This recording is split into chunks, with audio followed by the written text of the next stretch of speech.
Hi everyone, my name is Sibel. I work at Climate Interactive and IIASA, and today I'm here mostly with my IIASA hat to talk about using social media data for modeling lifestyle change. There is a growing call in the IAM community to enhance the feasibility of mitigation scenarios on the demand side, as discussed yesterday in the plenary session. This is the key motivation behind this study. And I think that modeling behavior change explicitly is one way to do that by accounting for the complexity of social dynamics behind lifestyle change, hence demand change. Last year, I had an attempt to do this in the food domain, and I've come to that we need a lot of data beyond the consumption records of people about their preferences and the drivers of these, for example, social factors, demographic factors, and psychological factors. And this kind of data is very, very hard to find. Traditionally, we go to empirical data sources, for example, to surveys, which are very good because they are direct and purposeful measurements of something. We simply go and ask people their age, gender, income, education level, and whether they eat a plant-based diet, for example. One drawback is, however, that this is self-reported data, and what people report is often different from what they actually do. And survey data is often limited geographically, temporally, and contextually, simply because it's very expensive and we cannot run it in hundreds of different countries. So there are alternatives now because we live in digital age, for example, social media data.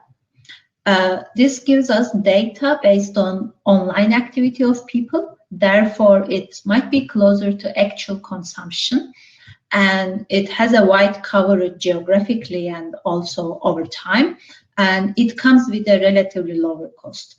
However, of course, it's not customizable. We are limited to what tech companies, what social media companies are providing, and this is often based on black box algorithms, so we don't know how it is determined. Therefore, we need to be very careful while using this.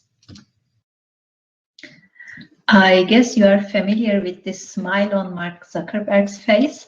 Last year, when he testified at the US Senate about the Facebook data breach and Cambridge Analytica, and all the naive senator asked him what their business model is because their products are simply free. Mark Zuckerberg, I think, couldn't avoid grinning, and he found the simplest words he could and simply said, "Sir, we run ads."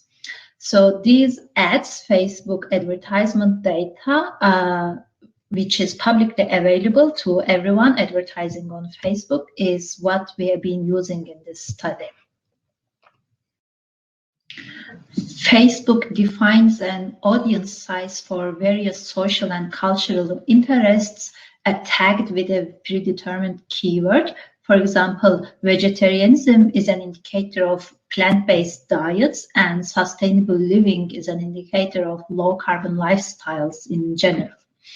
So we have collected the data for these two interests and for basic socioeconomic factors for each country, for each age cohort, gender, and education level.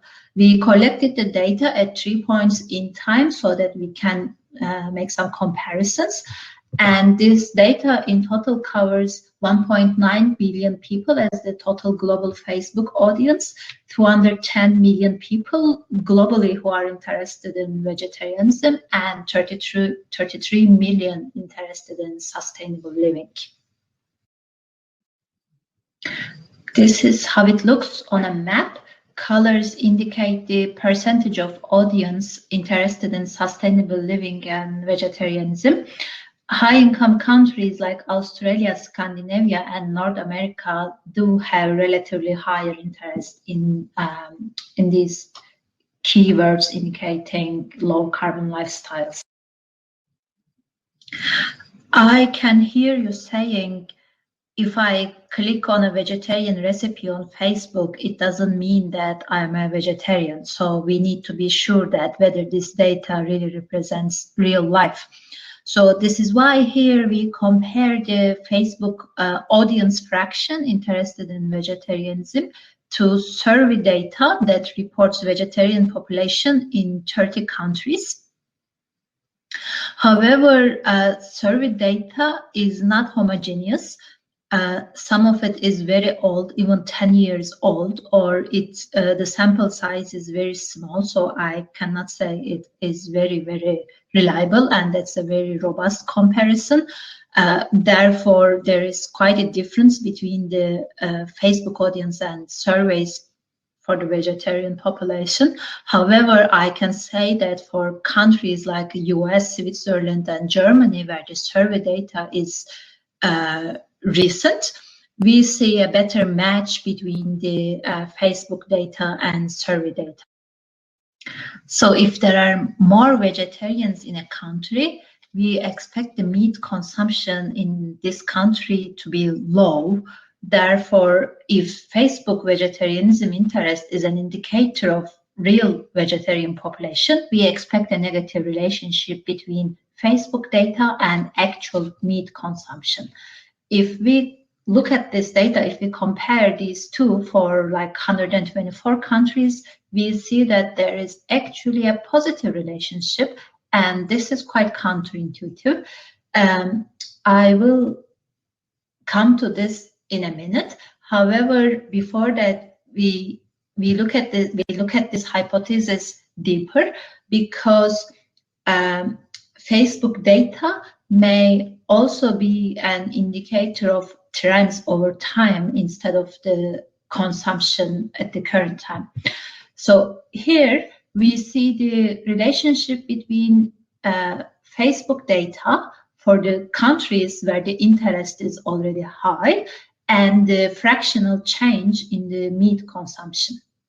So basically, it says that in the countries where vegetarianism interest is high, meat consumption has been declining since 2014. Therefore, Facebook data actually represents the trends.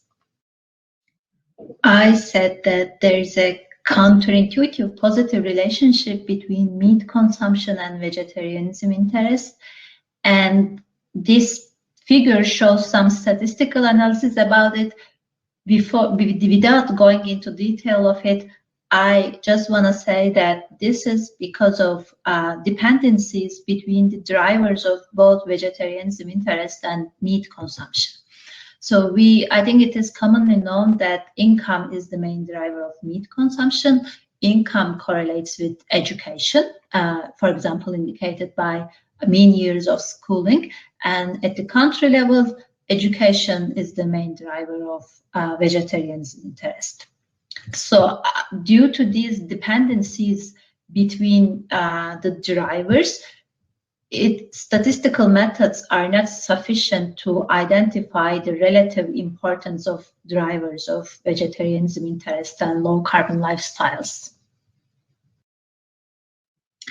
Therefore, we can use machine learning methods instead of simple statistical models, because we have highly granular data for each country, age cohort, gender, and education level. And we can do better to identify the socioeconomic drivers of lifestyle change. I will not go into the details of method. I will just show the results.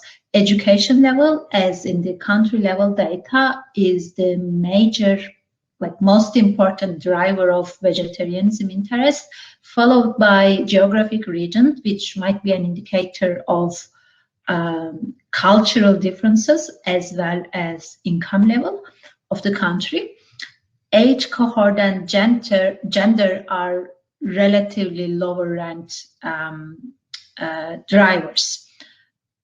However, we can say more about how they distinguish the interest.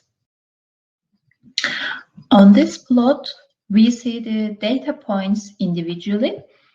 And on the x-axis, we see the impact of each feature on the vegetarianism interest. If it is positive, there is a positive impact, vegetarianism interest is higher. If it is negative, there is a negative impact, and the vegetarianism interest is lower. Data points are stacked vertically, therefore it makes kind of a violin plot to show the density, and they are colored according to the feature value. For example, higher education level is marked with red. Coming to conclusion, what we see here is that high education is on both ends, meaning that high education either leads to high interest in vegetarianism or low interest, which indicates actually the effect of income. If we look at the other two, top drivers, regions, for example, Western Europe, Southeast Asia, Pacific countries like Japan, South Korea, and North America lead to a higher vegetarianism interest. The interest is higher there, and they also coincide with high GDP countries, except Southeast Asia, and the higher the GDP, we can say that the higher the vegetarianism interest. For ages, young people tend to have a higher interest in vegetarianism.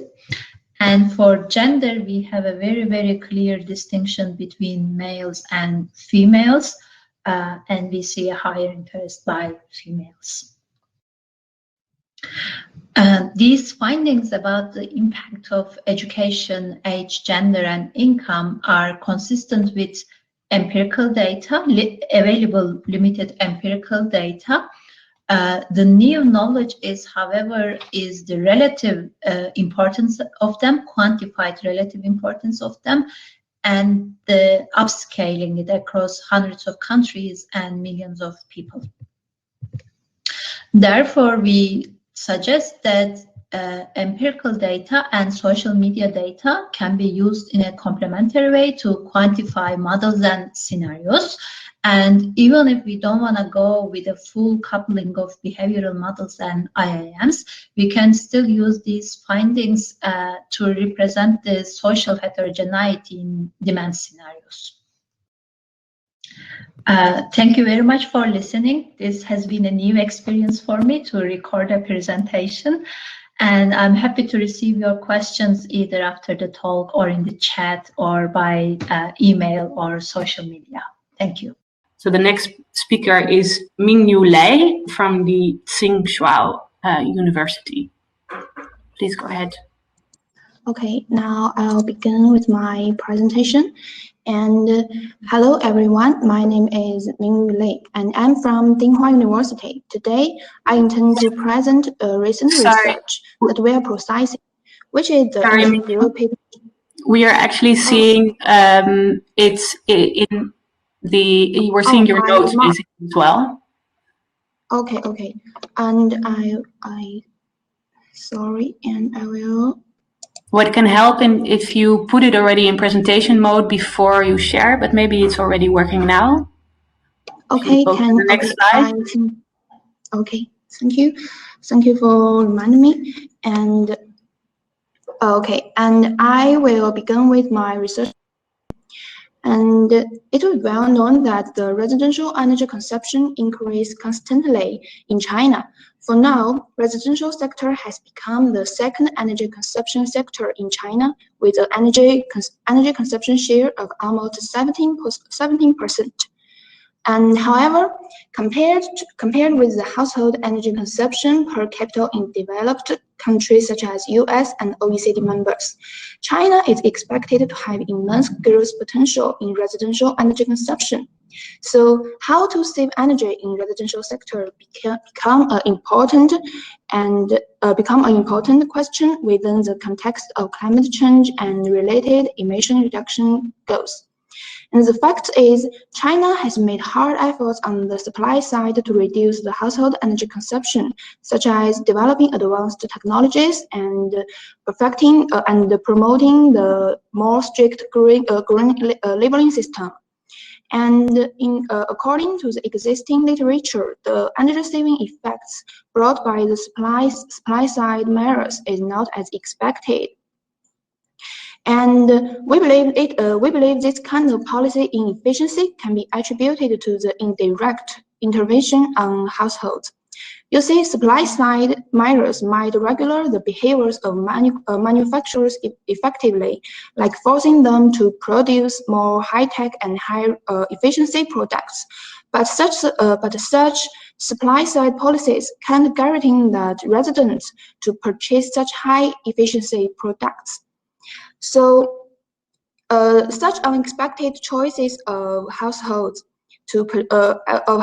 also is a reflection of collective irrationality. So, if we want to reduce household energy consumption, it is important to make efforts on demand side. Therefore, the basic question we want to answer is how to make sound resident-oriented policies to stimulate household energy-saving potential. And in order to management on demand side, we need to have an in-depth understanding of the household energy consumption process. Generally, the household energy consumption can be viewed as a process that households converts a certain amount of energy carriers to satisfy the demand for energy services with the help of different energy technologies. And this process also can be called energy consumption patterns, which is always realized in the form of a Sankey diagram like we present here. And about the energy consumption process, according to the previous researches, there are three important inferences we need to know.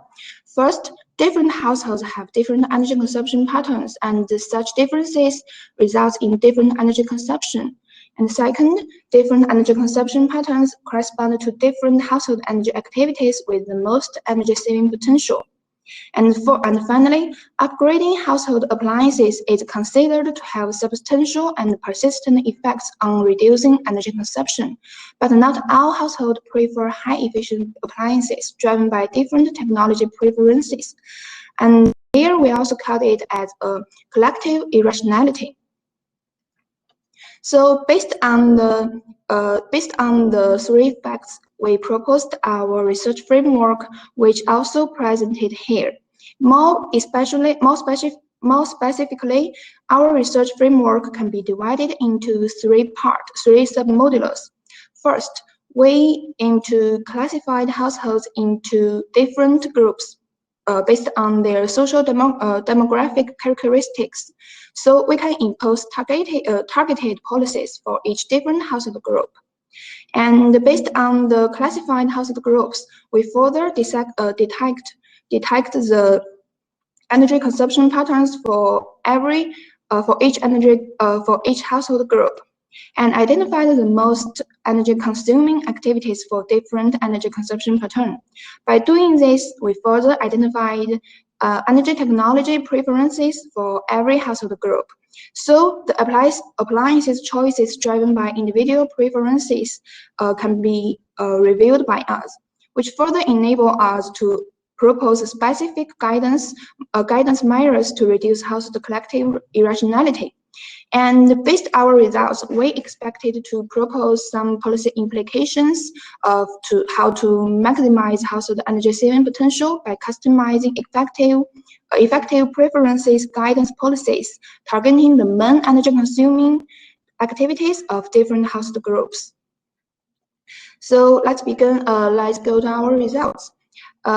Following our research framework and using the data from the Chinese General Social Survey, also known as CGSS, we first calculated the average annual household energy consumption as the explained variables, and then selected household income, age, gender, education, housing status, which is self-owned, borrow or rent, and the location, which is urban or rural.